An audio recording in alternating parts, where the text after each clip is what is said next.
Welcome to Between Two Speakers. I'm Randy Ford. I'm a writer and storytelling strategist at First Story Strategies. And I'm Marianna Swallow. I'm a professional public speaking coach and instructor of business and professional speaking at Loyola University in Chicago.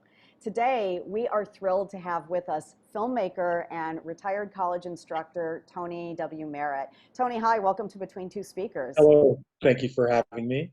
Appreciate And it. I'm going to kick it over to Randy because he wants to talk to us about college instructing and being in front of a classroom. Yeah, absolutely. So I have had the pleasure to do a few guest lectures, and then of course I do some training and workshops. But I am very curious to hear from you all what it's like spending even more time in the classroom and what it is like. And Toney, we'll start with you. What is it like presenting before a class? Just in general, what are some of the first things that you learned? One is to be patient with students and to encourage them, but also kind of like not have their expectations be greater than they imagine. Like everybody wants to ask you how much money you can make doing something before they even learn the craft. So that's one thing. And then there are people that, in my case, have looked at me and said, "Well, I don't think I want to take this class because you don't fit my idea of what the industry is about." And yes, that might be true in a lot of aspects, but that doesn't mean that I don't have something of value to share with them. So it's like making them comfortable. I tell people the only person that has an ego in this room is me. Everybody has to check theirs at the door, so that we all can have a safe place to learn. Yeah, that takes a special kind of patience to be able to let them, have those judgments even, or to tolerate those feelings that they're having. Yes. Mayor, what are, because you do a lot of speaking inside and in the classroom, what do you think is the difference? What have you noticed? You mean the difference between like classroom speaking to a class of students versus like in the corporate world or a conference per se? Yes. Um, it's funny. I always wanted to teach college because, and my logic was they want to be there. But if I compare it to like a college classroom versus a corporate conference that I speak at or a corporate client, it's almost like the college kids are there because they have to be there. A lot of the classes I teach are requirements, and out in the real world, forgive the phrase, it's that they are coming to me because they know I have the expertise and they are eager. They will listen. My students are good and they listen too, but it's, this is maybe simplistic terms to put it in, but it's really, pre-college versus post-college, and you see the difference there. I think once you get out of college, you do have a different kind of appreciation for learning. So when someone gives you that opportunity, it's like, oh yes, me, please, please, please. So it's a little different there. Yeah. Can you think of a time where you, Mayor, just it felt like you really came through to a student, in a way that maybe you wouldn't have the opportunity to do in a corporate speaking session, or for that matter, has there been a moment where you realized you needed to kind of change course, where something that you relied on for a long time kind of hasn't worked? And then Toney, I'll ask you the same thing, but you get time to think about it. Sorry to put you on the spot. That's okay. Yeah, it's interesting. That's a great question because with corporate engagements like a conference talk or a workshop, you only get to see these folks for a couple of hours, or even if it's a once a week workshop, it's over in a short period of time. Whereas with college students, I get to spend time building the relationship over a semester.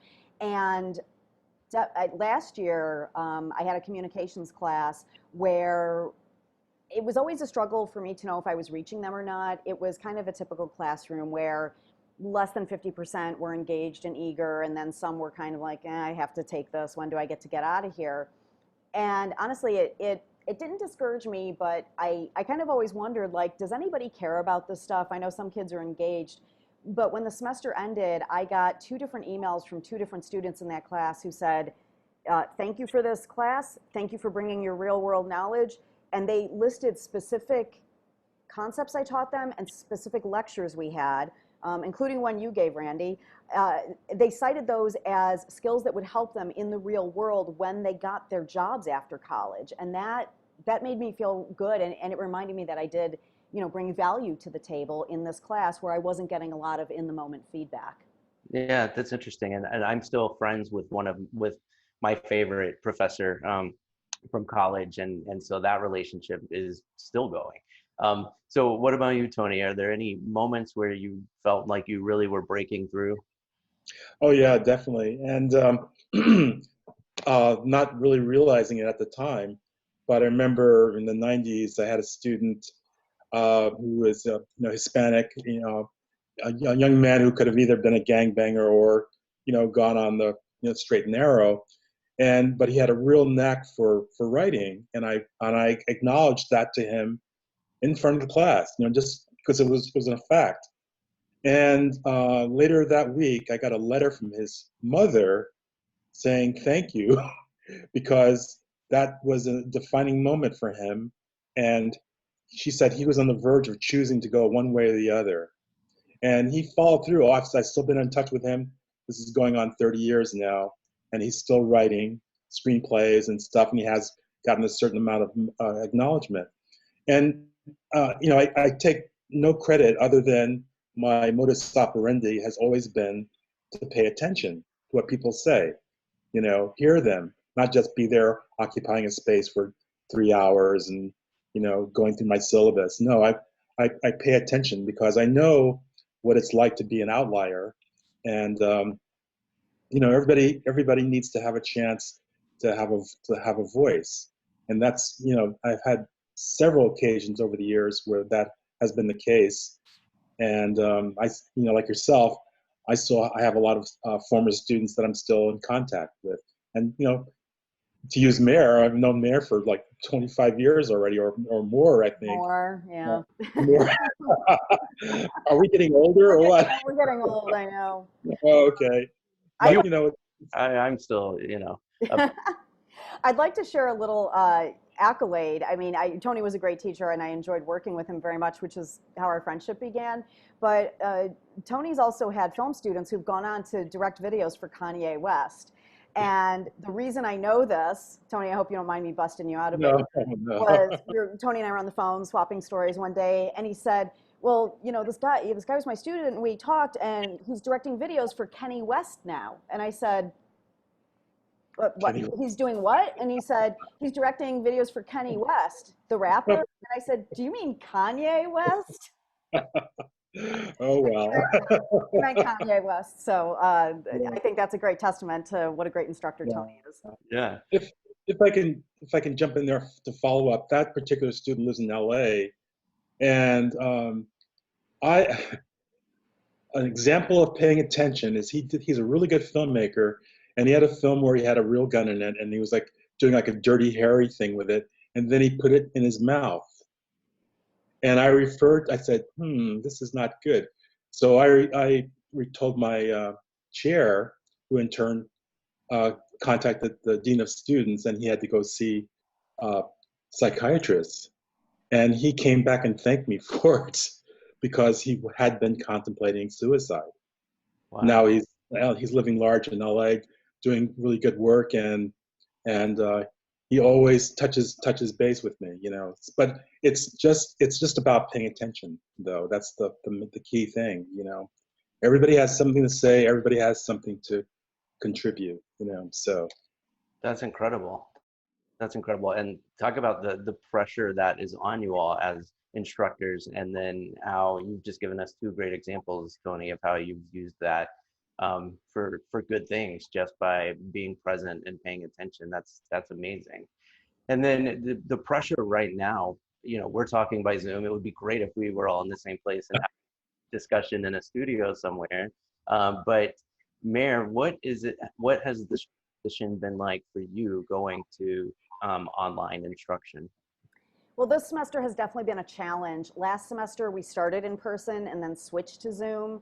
And the benefit there, if we can say benefit, it's such a weird time, was that I had established a relationship with them in person. And there definitely is a different energy and a different connection that comes up.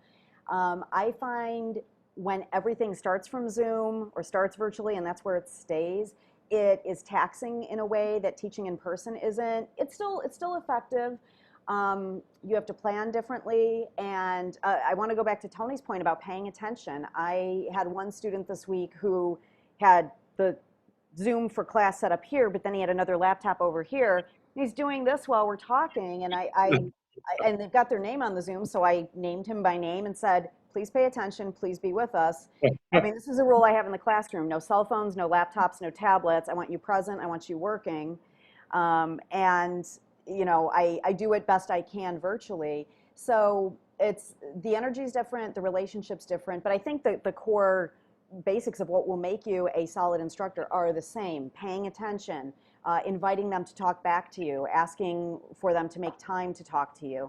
But also, you know, the way I teach, and I think Toney probably has an element of this in what he does too, I invite them to bring themselves to the table. I don't want robotic businessy presentations. Yeah. The best presentations I've seen, and I can't wait to see what comes this semester, were presentations about favorite bands, Ukrainian Christmas, how to make a pizza from homemade. And there was even something I learned last year, the Great Emu War in the early part of the 20th century. There was an emu war in New Zealand.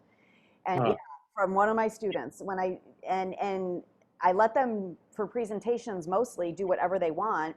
And then their true personalities and their what means something to them comes out. So I want to keep that there virtually as well. Yes, yes, yes. You found Wow. the same thing that you learned from your students, or? Yeah, I do. You know, it's like that Randy Newman lyric from Gone Dead Train. You got to teach to learn. And a lot of times, you know, I've picked up tips from my students, whether it's writing tips or digital editing tips and so forth. And, you know, so uh, the people that always talk about, well, those that can do and those who can't teach don't know what they're talking about, you know, because, you know, teaching is a great way to learn. And to follow up on what Merritt said about attention, of course, I've been retired for 5 years, so I don't have the experience of teaching on Zoom, but I taught a digital editing class, and my station, I could see what everybody was doing on theirs. And I had a student who was surfing the web while he was doing his supposed to be doing his work, but what I could do is I could turn him off altogether. For mine, I had the master key thing for that. So Did you turn you them know, off? I would give them a warning. Hey, hi, can you like come back into the class? And if he didn't, boop, gone. You know. Yeah. So Well, speaking of being gone, I think we're about out of time oh, no. with this great discussion, because I have always hated that phrase about those who can't teach. So it was really good to hear you all talk about those experiences. Thanks, Yes, Randy. yeah, Thanks for interviewing us. yeah. Thanks for being here, Toney. I'm Randy Ford. This has been Between Two Speakers. And I'm Marianna Swallow. We'll see you next time. Yeah, thank you. Bye bye. Bye bye.